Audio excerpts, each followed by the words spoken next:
வணக்கம். காடேஸ்வரா கிச்சன்லேருந்து கலா பன்னீர்செல்வம். இன்னைக்கு நம்ம கத்திரிக்காய் பொரியல் ரொம்ப ஈஸியாக சீக்கிரமாக எப்படி செய்யறதுங்கிறத பார்க்கலாம்.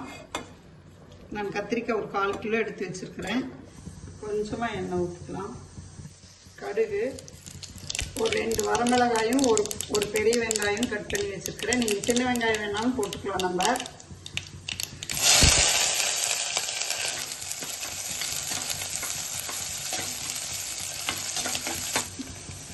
கொஞ்சம் உப்பு போடுவோம். காய்க்கு தேவையான உப்பு. சாம்பார் தூள், எந்த சாம்பார் தூள் வேணாலும் போட்டுக்கலாம்.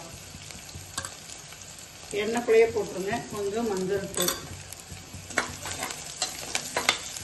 இதை நம்ம கத்திரிக்காய் இந்த மாதிரி சின்ன சின்ன பீஸாக கட் பண்ணி வச்சுருக்குறோம்.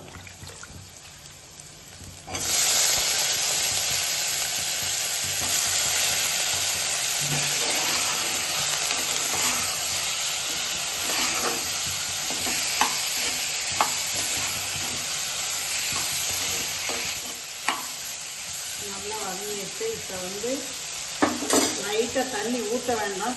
தண்ணியை தெளித்து விட்டு ஒரு மூடி சிம் பண்ணிடுவோம். 5 நிமிஷத்தில் ரெடி ஆயிரும். கத்திரிக்காய் பொரியல் புளி சாதம், லெமன் ரைஸு, ஒயிட் ரைஸில் பிசைஞ்சு சாப்பிட்றதுக்கெல்லாம் சூப்பராக இருக்கும்.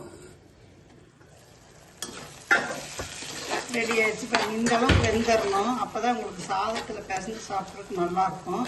நம்ம கத்திரிக்காய் பொரியல் ரெடி ஆயிடுச்சு. இதுக்குள்ளே வேணால் நீங்கள் தேங்காய் வேணுன்னா போட்டுக்கலாம். தேங்காய் அவங்கவுங்க ஆப்ஷனல் தான். நீங்களும் இதே மாதிரி செஞ்சு பார்த்துட்டு இந்த டிஷ் எப்படி இருந்ததுன்னு கமெண்ட் பண்ணுங்கள், லைக் பண்ணுங்கள், ஷேர் பண்ணுங்கள். காடேஸ்வரா கிச்சனுக்கு ஒரு சப்ஸ்கிரைப் பண்ணுங்கள். நன்றி.